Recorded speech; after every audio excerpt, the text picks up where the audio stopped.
आज हम लोग सीखेंगे पास्ट परफेक्ट टेंस के बारे में। प्रेजेंट के 4 form past indefinite, past continuous हमने सीखा है।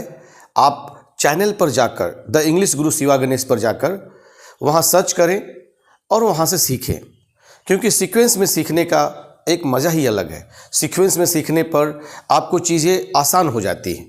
Past perfect tense, past perfect tense में कार्य के हो जाने की बात होती है। जब मैंने देखा तो काम कंप्लीट हो चुका था, चुका था, चुकी थी, चुके थे, या था, आ था, ई थी, ए थे, लिया था, दिया था इत्यादि सेंटेंस के क्रिया के साथ हिंदी वाक्य में होता है। और इसका हेल्पिंग वर्ब हैड होगा सभी सब्जेक्ट के साथ। मेन वर्ब, वर्ब का third form past participle form of verb होता है। प्रेजेंट परफेक्ट में हमने सीखा था कि चुका है, चुकी है, या है, आ है, ई है, ये क्रिया के साथ होता था। हैज़, हैव हेल्पिंग वर्ब के रूप में तथा वर्ब का थर्ड फॉर्म यूज होता था। हैज़, हैव का ही सेकेंड फॉर्म और थर्ड फॉर्म हैड होता है, तो यहां हैड ही यूज करेंगे हेल्पिंग वर्ब के रूप में। वहां हैज़, हैव अलग अलग सब्जेक्ट में यूज होता था। सिंगुलर के साथ हैज़ और प्लूरल के साथ हैव। एक्सेप्शनल में आई के साथ भी हैव होता था। I have gone to the market, you have gone to the market, we have gone to the market, they have gone to the market, he has gone to the market, she has gone to the market, Ram has gone to the market, Shyam has gone to the market, etcetera. But यहां पर सभी subject के साथ had use होगा। Note करेंगे कि past perfect में सभी सब्जेक्ट के साथ हेल्पिंग वर्ब हैड यूज होगा तथा वर्ब का थर्ड फॉर्म। यही मेन रूल है। परफेक्ट की जहां भी बात आती है वर्ब का थर्ड फॉर्म यूज होता है। क्या कहा मैंने?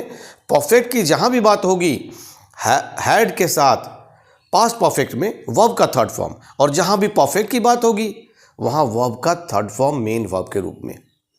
Don't forget it. चलिए सीखते हैं पास्ट परफेक्ट टेंस। पहचान जैसा कि मैंने बताया, चुका था, चुकी थी, चुके थे, या था, ई थी, ए थे।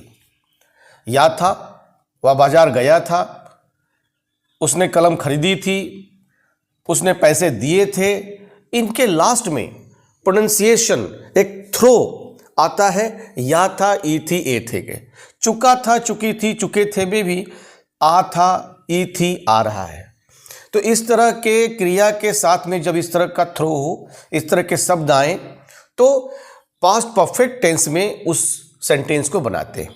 हेल्पिंग वर्ब हैड लेंगे, मेन वर्ब वर्ब का थर्ड फॉर्म अर्थात past participle form of verb is used. Structure, ये सभी मैंने स्ट्रक्चर एक जगह लिख दिए हैं आपकी सहूलियत के लिए, ताकि आप इसे सीख सकते हैं, इसे देखकर बना सकते हैं।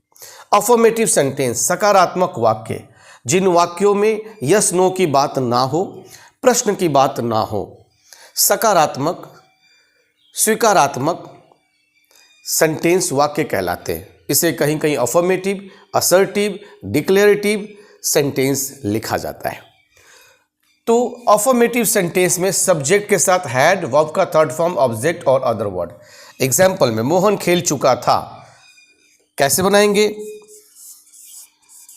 मोहन, हमने सब्जेक्ट ले लिया, हैड लगाया क्योंकि हैड सभी सब्जेक्ट के साथ लगेगा, और खेल चुका था, खेलने का third form played, Mohan had played.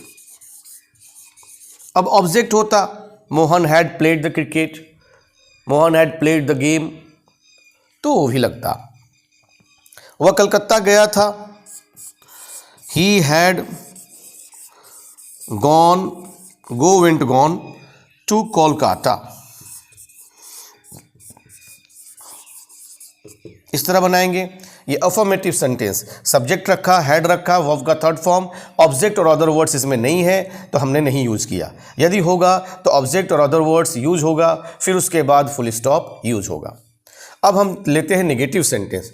उसने पैसा नहीं लिया था, कैसे बनाएंगे? ही had not taken money, taken money.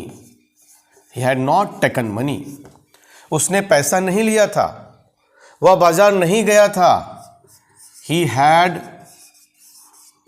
Not gone to market, he had not gone to market, वह बाजार नहीं गया था, he had not gone to market. अभी हमने देखा subject had not plus verb का third form plus object plus other words plus full stop. यहां भी हमने लिखा है subject had not plus verb 3 plus object plus other word plus full stop. अब हम हेल्पिंग वर्ब, ये देखिए ये हेल्पिंग वर्ब इंट्रोगेटिव है। क्या हुआ बाजार गया था? हाँ, नहीं, यस नो क्वेश्चन है क्योंकि आंसर यस नो में आता है। क्या हुआ बाजार गया था? मैंने बताया था कि हिंदी वाक्य में कर्ता के पहले क्या आए, तो हम समझ लेंगे कि यस नो क्वेश्चन है, हम समझ लेंगे कि हेल्पिंग वर्ब से बनेगा, और जब हेल्पिंग वर्ब से बनेगा तो हेल्पिंग वर्ब को पहले रखिए। इस टेंस का हेल्पिंग वर्ब है हैड, तो had he gone to market, question mark, marks of interrogation, क्योंकि प्रश्नवाचक चिन्ह लगेगा, क्योंकि हेल्पिंग वर्ब इंट्रोगेशन हम बना रहे हैं, प्रश्नवाचक चिन्ह इसलिए लगेगा कि प्रश्नवाचक वाक्य को हम बना रहे हैं। क्या हुआ क्रिकेट नहीं खेल चुका था? अब इसमें नहीं एक एक्स्ट्रा जुड़ गया, तो इसी में हम बनाएंगे हैड, हेल्पिंग वर्ब को पहले, subject had he not gone to market, had he not gone to market, question mark. Helping verb interrogative कैसे बनाएंगे? हैड, सब्जेक्ट, वर्ब का third form, object, other word, question mark, other word नहीं है, question mark. Interrogative negative कैसे बनाएंगे? Had plus subject plus not plus verb third form, object, other word plus question mark. वह क्यों सो चुका था? अब यह क्यों सो चुका था, रीजन पूछा जा रहा है। रीजन, पर्पस, टाइम, इंफॉर्मेशन किसी तरह का लेने के लिए हम लोग WH यूज करते हैं, मैंने बताया था। क्यों, वाई, WH फॉलो करता है हेल्पिंग वर्ब को, WH के बाद हेल्पिंग वर्ब इसका क्या है जी? हैड, वाई हैड ही सो चुका था, सोने का third form slept, why had he slept, question mark. WH, ये देखिए WH had plus subject plus verb का third form plus object plus other words, object other words नहीं है, क्वेश्चन मार्क पे सेंटेंस को हमने समाप्त किया। वह बाजार क्यों नहीं गया था? क्यों को लेंगे पहले, why, had he, WH helping verb को फॉलो करता है, ही के अनुसार या सभी सब्जेक्ट के अनुसार इस टेंस में हैड है, तो why had he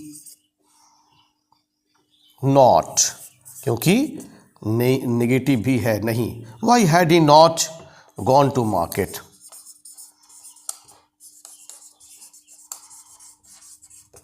Y had he not gone to market.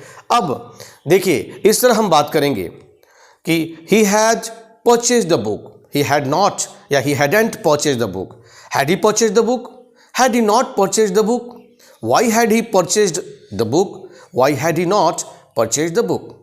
और इस तरह से फ्लुएंसी के साथ हम लोग बात करेंगे। अब मैं आई, वी, यू, दे इन सब के साथ जब हैड लगता है तो कॉन्ट्रैक्शन फॉर्म में कैसे लिखेंगे और कैसे बोलेंगे ये मैं सिखाऊंगा, चलिए सीखते हैं।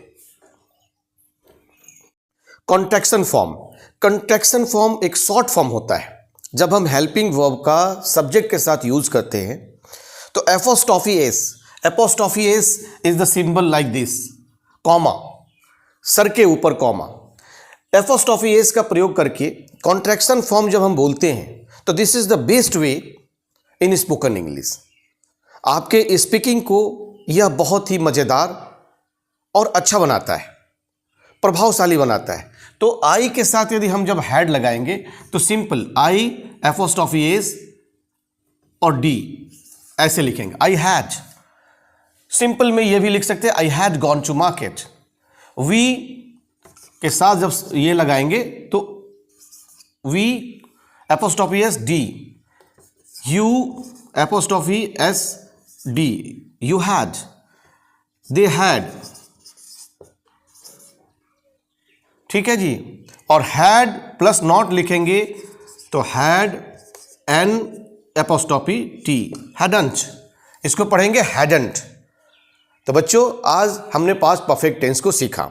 आप इसे नोट करें, इसे स्क्रीनशॉट लेकर नोट करें, लिखें, सीखें और फिर अगले दिन की वीडियो में हम सीखेंगे advance usages of past perfect tense. Thank you, bye bye.